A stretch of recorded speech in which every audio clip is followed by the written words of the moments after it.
In this section, we're going to be talking about mind and body, and especially for uh, college-age students, pressure from our culture to look a certain way is pretty strong, and I think increasingly for men and women. Uh, in the past, I think women have gotten pretty strong messages from culture in terms of how you're supposed to look. But I think increasingly men get those kinds of messages too.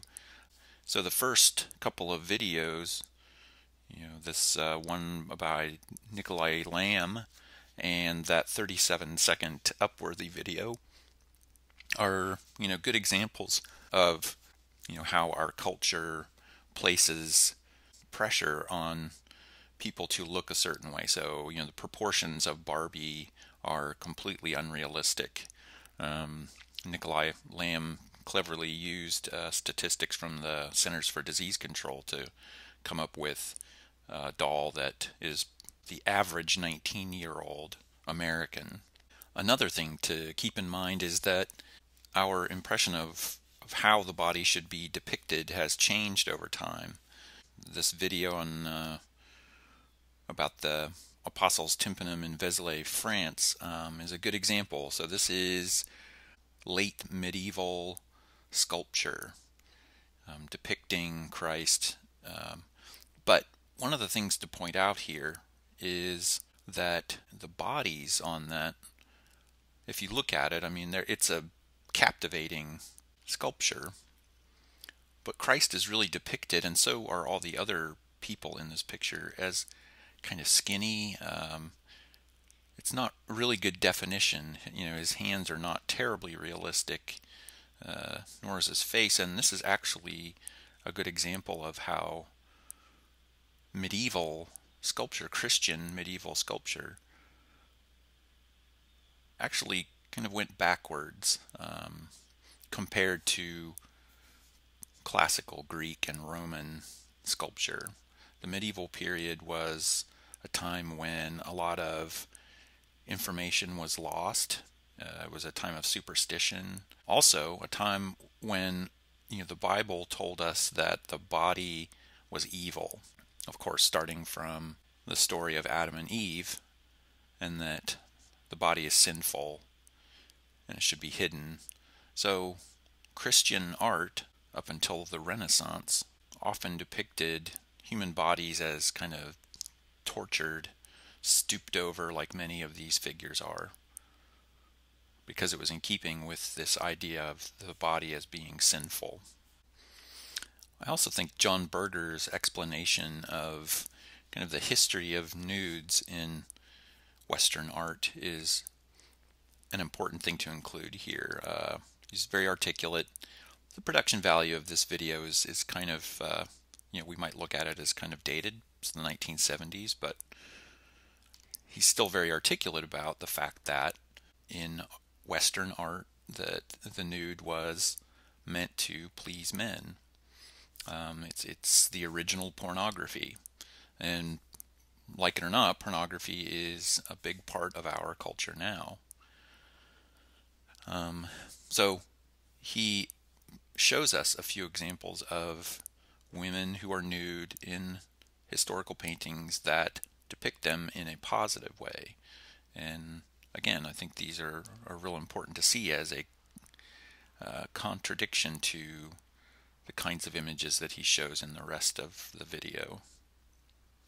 One other thing that I think is interesting and telling about our culture is this right here, that when you click on one of John Berger's video, you get a warning about the content being appropriate.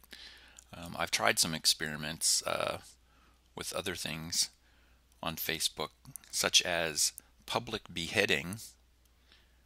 Got several thousand hits on videos that are posted, and none of them that I could find had any warnings similar to this. So I think it's really telling in our culture that still, in some ways, the body is considered sinful, that nudity is something that we should be warned about, while violence is not. some of the artists that are in this section to mention quickly. Yoko Ono, a performance artist. I don't know that we've seen anyone during the course who is doing this kind of thing. So performance art, something that became a new form of art in the 1960s. And many of you probably know too that Yoko Ono is often known for being married to John Lennon, the Beatle. But she was a legitimate visual artist in her own right. And here she is doing a performance.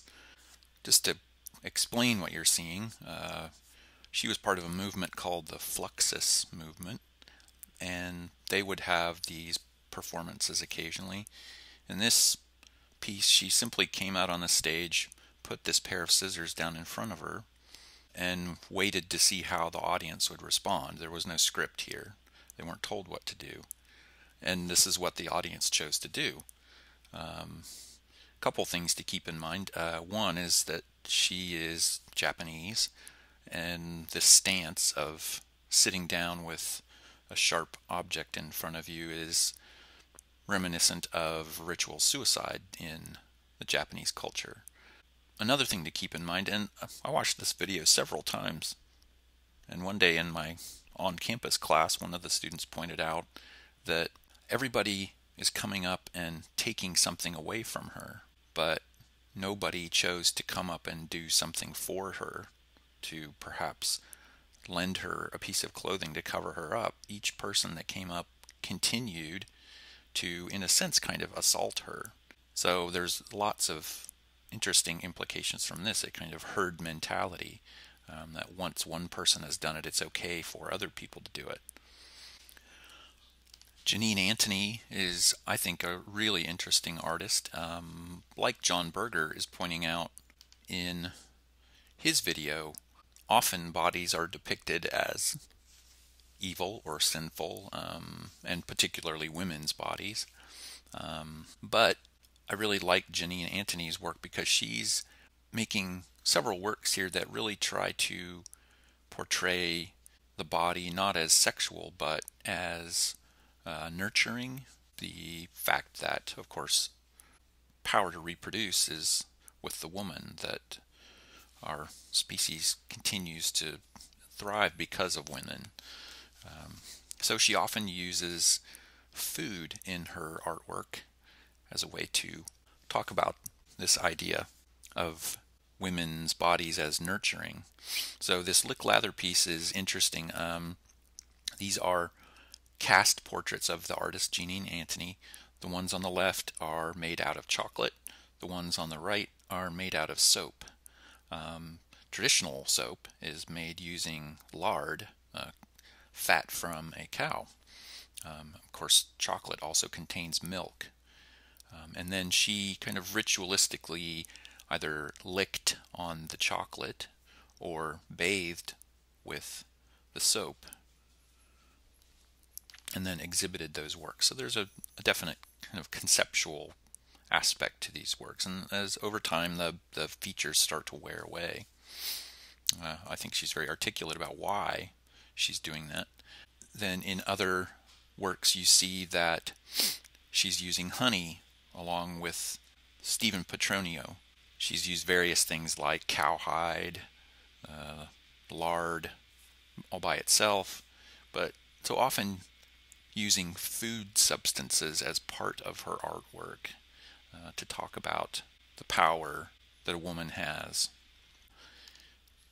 Remember that this chapter is called Mind and Body, not just body. And so a good example of an artist who is talking about maybe the spiritual aspect of the body. A few things to point out about Bill Viola. For one, this video that you're seeing is kind of a bootleg. This is actually shot by someone in a gallery setting. That orange part back there, that's a person standing there watching. So it's a little jerky. The work of art is this large screen that you see in front of you. Also, something that's common with Bill Viola's work is slow motion. He very often uses slow motion video. And of course, one of the questions to ask is why. So in this gallery setting, he's asking you to take the time to watch this scene unfold. By slowing it down, it takes a lot longer. You perhaps see the water in a different way. And of course, what's happening to this person is sort of being deluged by water.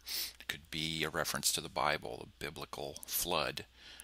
Also, the idea that water can slowly wear away anything, a mountain.